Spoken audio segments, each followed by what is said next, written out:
Welcome to Deep Dive. I'm your host, Kevin Benedict, and I want to thank you for joining us today. I'm very excited to introduce a friend of mine, Frank Diana. Frank is a managing partner and futurist at Tata Consultancy Services. So thanks for joining us, Frank. Oh, thanks for having me. So Frank, I've been following your content on LinkedIn, on Facebook, on Twitter, and your blog, and you've been producing some very intriguing content on the future, on emerging trends, on how to be prepared for what's coming down. All of that, I've been following you for years. So you can't believe how thrilled I am that you're on the program today. So thank you. Thank you. Appreciate it. Yeah, and before we jump into here, for those that haven't had the pleasure to meet you or read your content, why don't you give us a little bit about your background?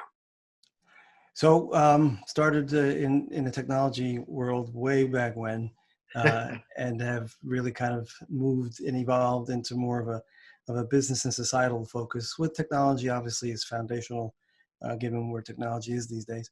And so background-wise, it was technology. It's evolved to a broader focus on, honestly, society and societal trends and where things are heading and what that might mean to not just business, but government leaders. So it's a fascinating job, a fascinating set of conversations I get involved in. Oh, that's great. And where are you calling in from today? I am actually calling from my home office in New Jersey. So not a plane today, which is good. All right. That's terrific. Yeah, I'm here in beautiful Boise, Idaho in our studio here today. So for a futurist, Frank, what does an average day look like? Well, if I'm not talking somewhere in the world, whether it's in an event or forum or to a set of leaders, I'm researching, talking to a broader futurist network. I'm reading. I'm doing everything I can to stay ahead of this rapid pace that's impacting just about everybody. So it's a full-time job, just trying to keep up with where things are going. Oh, and on that topic, since you just brought it up, you're reading and you're researching, you're talking. There could be a million different things to talk about. How do you narrow that down to and really extrapolate what's most important for the world to know? Well, I mean, first of all, the point you made in terms of so much out there is a critical point, because all of those things, I think, are synergistic in that they're converging in ways that kind of change the way you think about certain things, right? So you have to look at it all. It's really critical. When I analyze a scenario like mobility, for example, it's amazing to folks just how many things intersect with that one little scenario. So you have to look at it all. There's no way to get around it, because it really is converging on one another. But then beyond that, it's taking a look at the things that are closer to realization and the impacts that they might have. So the conversations like artificial intelligence are dominating the airwaves. Autonomous vehicles were big and continue to be big. And those things are really important conversations, and they are having short-term impacts. Education is a big topic as well, but I'd like to see more progress there than we're seeing. So I just really try to distill it all into things that can be pragmatically addressed today versus those things that are impactful, but somewhere a little bit off into the future. That in and of itself is not easy, because the timeline for things that you might think is into the future is collapsing as well. So you have a dedicated team that works with you there and looks at the future and sharing that. But again, how do you make sense? How can that small team make sense of so many fast changes? I mean, how do you organize your thoughts around those things? So we've organized ourselves around two fundamental pieces of a visual that I've used for years. And that basically is the two things that are converging the most today are science and technology, in a very synergistic relationship that's actually causing our exponential progression, if you will. So focusing on the science and technology foundation and where those things are going is one piece of it, and understanding that these are all dots in an environment that are connecting, as I said before. And then what does it spawn or potentially spawn? So the second piece of it are the future scenarios that are emerging. So painting pictures of possible futures, because we can't predict this stuff. I'm a big believer that prediction is impossible. Rehearsing is something that every leader should be doing.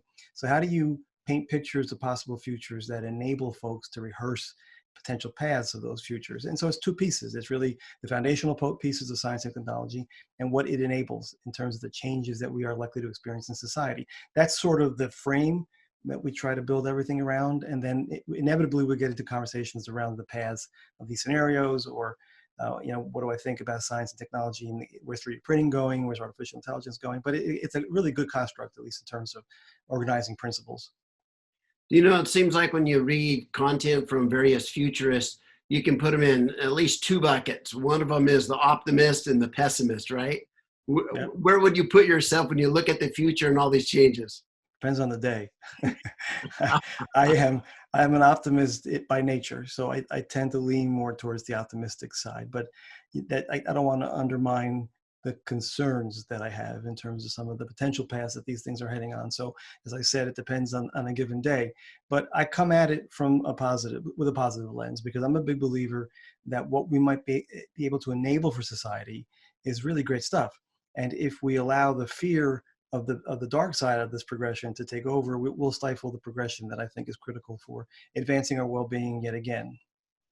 Oh yeah, because it seems like every technology that you and I write about has both a bright future and a dark side at the same time, doesn't it?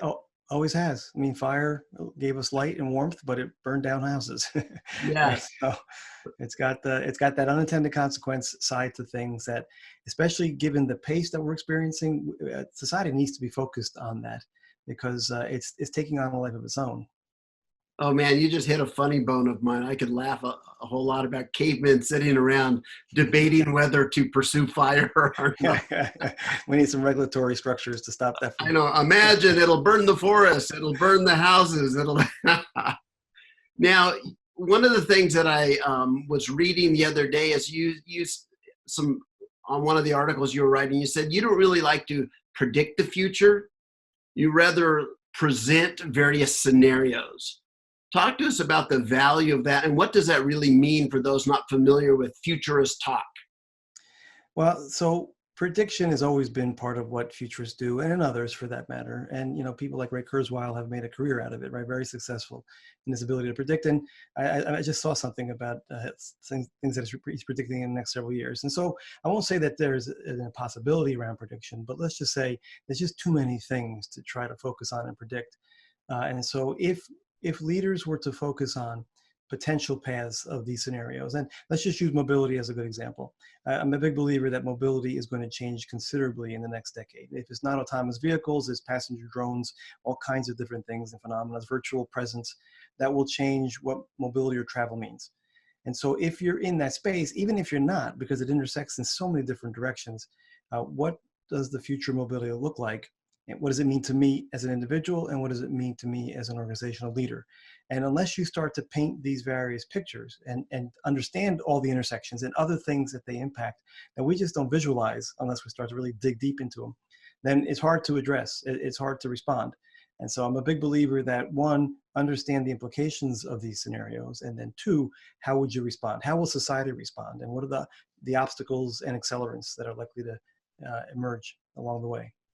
Oh yeah, when we think of in mobility in the terms of transporting ourselves around, I can look out just in our own neighborhood, the amount of rentable scooters, not only rentable scooters, how many mothers are riding around on e-bikes with battery packs, and then how many kind of elderly neighbors of mine are now riding electric bikes, and that extends the range in which they're mobile.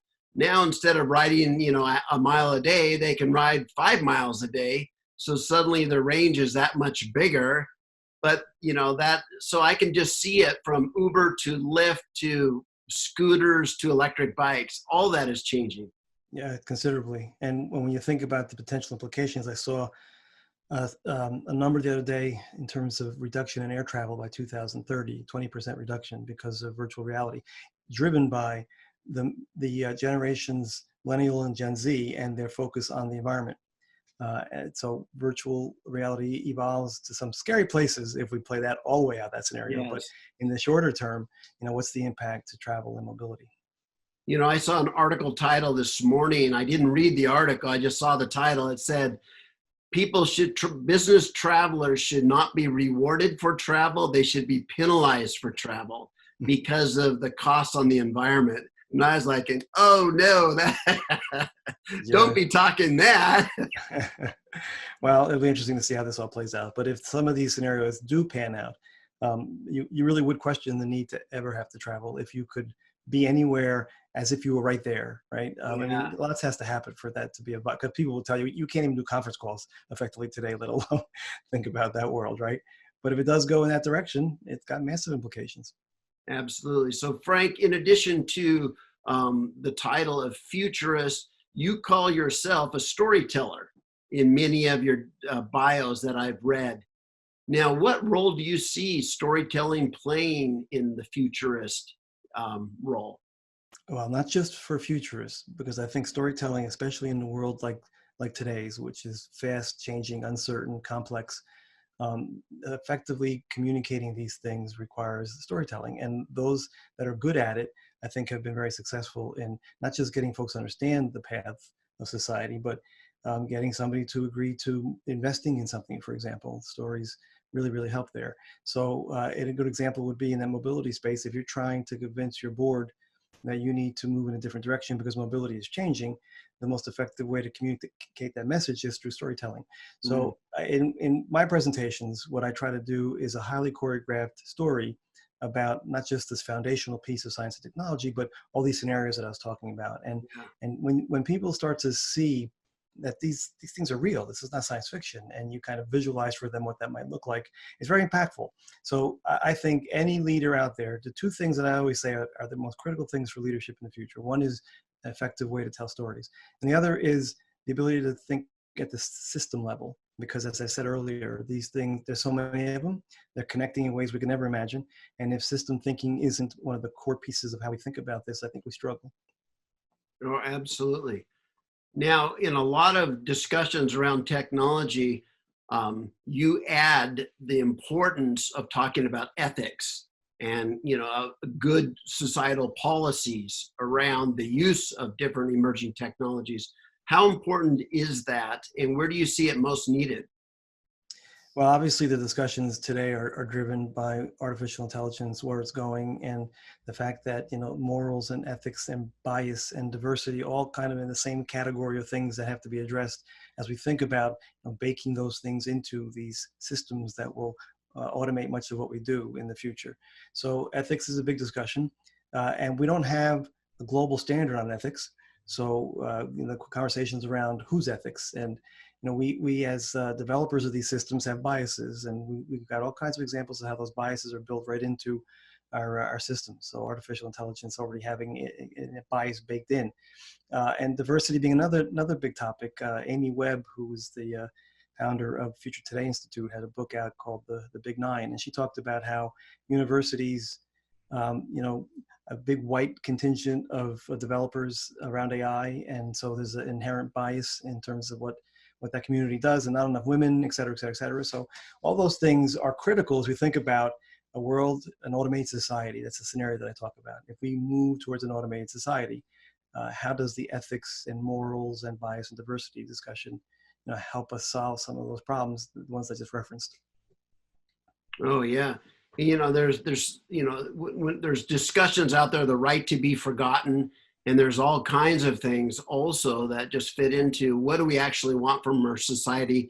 Do we want to give people an opportunity to change their lives in a new direction without being cursed with their history that drags them down in digital platforms? So there's all kinds of discussions around there. So I'm really glad you're picking that up and you're waving the flag that there's a lot of important things that need to be talked about there. So another discussion that's very common out there is the discussion around the value or the impact of robotics and automated processes and things like that, and the impact on jobs and unemployment. Where do you fall, and how do you view, what kind of lenses do you view that discussion through? I try to view it through a fact-based lens because much like a lot of things in our world today, there's a polarized view of where this is all heading. One side of this discussion talks about the past revolutions and how we've always solved this problem. The other side says we've never really been here with the ability to not just automate our labor, but also automate our knowledge work. And so the skill set required in the jobs of the future is just a very different set of skills than when you move from the farm to the factory, as an example. Mm-hmm. So I try to keep opinion out of the conversation because I don't like to slant the conversation at all. I want to just present facts and or potential futures as they emerge, and let people decide for themselves where they think they fall. But if pushed on this issue, I land in the place closer to the pole that says we've never been here before. And the reason is because of what I said, the skill set requirement. I think organizations will struggle finding the skill sets required in this future that's emerging. And so the jobs will be there, but at the root of it is, as it was in the past, our education system. Education was how we got from the farms to the factories and to the office. When we got office work up and running, we needed education. High school was a big piece of that equation way back in the 1930s, 40s, and 50s. And we're at that point again. If we don't address the current education paradigm and how we learn, why we learn, et cetera, I think we're going to struggle with that job issue. There's too many demographics working against us. The aging society, the decline in fertility rates, lack of workers. And we know that when you can't find workers, you automate. I think it fuels capital towards automation, and it creates at some point between now and 2030 a real challenge for society. And now it seems like there's a trend in governments around the world to tighten their borders and restrict some of the movement of labor as well. Yeah, well, and you can understand the drivers of some of that, but as you said, immigration has been and would continue to be a way to solve some of the challenges around finding workers. Honestly, the low skill jobs are still there. The higher skill jobs are still there. What's been impacted are the middle skill jobs. And it's hard to find even folks to do the low skill jobs. And so immigration definitely helps in that area. To me, when I'm thinking about this, it seems like there will always be demand for something. If you supply it in one area, it's like squeezing a balloon, it just bubbles in another. So if you create the ability to genetically, look at yourself from a health perspective, genetically, and look at your DNA and start customizing medicine, of course, there's going to be all kinds of new jobs in that space because it's now possible. So the demand would go up, but the demand would be solved in other places. So it seems like to me that the more technology changes the environment, the more demand in different areas would pop up, and those demands are not always considered in today's statistics. Yeah, and that has been the case in the past, and people do point to increased demand, offsetting some of the job loss. And again, I try to stay away from an opinion, but if you ask me how that demand gets served in the future, I think a high percentage of it is in an automated fashion. And so the underlying driver of all this is unknown, right? Because we don't know how far we'll take automation. Yeah. We don't go back to what I said about accelerators and obstacles. We don't know if governments are going to slow this whole process down because societal unrest is likely, right? And so it's very difficult, as I said before, to predict this stuff. We just don't know how these things play out. But if we just look through the lens of the trajectory of these things, then I believe we're going to have a problem, because I do think that any demand that emerges, except for the very human-centric areas, is going to be satisfied through automation. All right. Well, Frank, I want to thank you so much for joining us today. Well, again, thanks for having me. These discussions are always fascinating. All right. And so why don't you tell everyone your blog? What is your blog link? So the link to the blog is frankdiana.net. We also have a YouTube channel that's got a number of videos on it titled Reimagining the Future. Those are the two places to really connect with us if interested. All right, frankdiana.net. Thanks, Frank, for joining us today. Thank you.